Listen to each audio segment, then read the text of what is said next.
Masih di Dialog Jurnal Pagi membahas mengenai kicauan yang berujung hukum. Sekarang saya mengajak Anda untuk melihat di layar kaca. Ini ada satu kutipan dari Brigjen Agus Rianto, Karo Penmas Mabes Polri, mengatakan sudah sempat melakukan pendataan kepada 1.800 akun Twitter. Jadi bukan hanya satu akun saja, yaitu si Ongen, tapi ada 1.800 akun Twitter yang didata dan dipantau.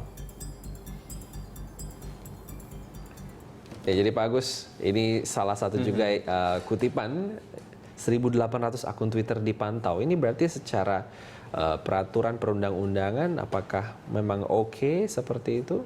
Nah, jadi satu hal yang perlu kita coba minta klarifikasi itu sebenarnya melakukan pendataan terhadap sosial media akun-akun itu sebenarnya itu otoritas kepolisian atau otoritas Kementerian Komunikasi dan Informasi. Nah, itu satu hal ya.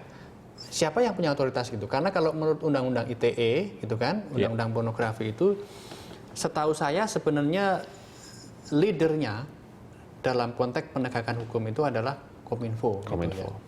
Nah, ini mungkin ini perlu dijelaskan oleh pemerintah ya. Sebenarnya di sini itu siapa leadernya itu ya, Kominfo atau polisi gitu. Nah, yang kedua, kalau kita bicara masuk pada Undang-Undang ITE, Undang-Undang ini memang masih kontroversial sekarang. Unsur-unsur masyarakat sipil menuntut pemerintah DPR untuk melakukan amandemen atas undang-undang ini. Yang diamandemen adalah pasal-pasal yang bersifat karet, yang sangat mungkin digunakan oleh otoritas resmi itu untuk memidanakan orang-orang yang memperjuangkan haknya untuk bicara, haknya untuk berpendapat. Contohnya adalah kasus Prita Mulyasari. Ini seorang ibu yang merasa menjadi korban malpraktek di sebuah rumah sakit swasta, dan kemudian dia menyebarkan keluhannya.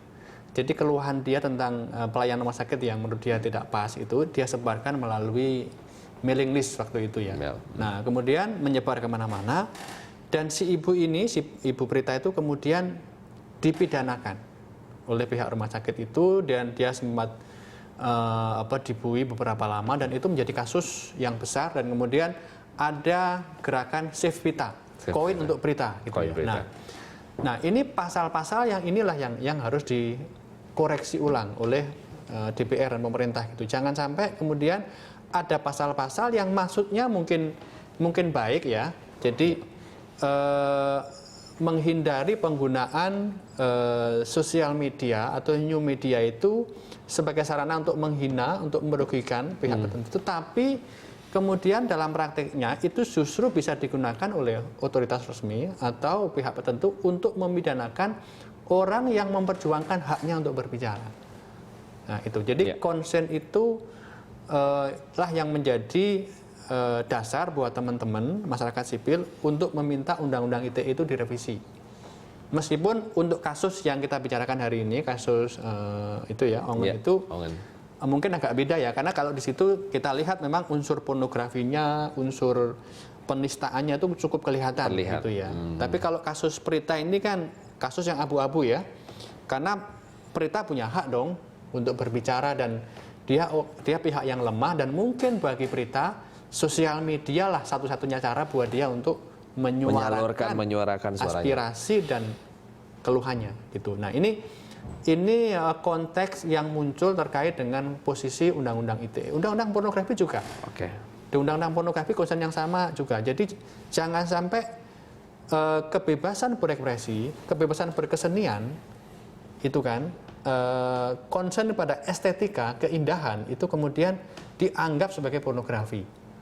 Nah, itu juga muncul di sana. Gitu.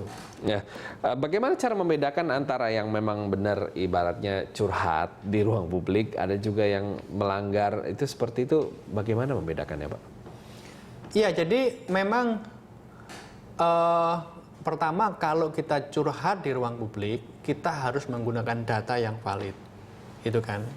Jadi kan konsepnya itu ya. Jadi kalau kita curhat di ruang publik, kita harus menggunakan informasi, data yang valid, dan kita harus menghindari menghakimi orang lain. Ya. Gitu ya, menghakimi orang lain. Nah, masalahnya begini, kalau curhat itu dimunculkan di ruang pemberitaan, Ya.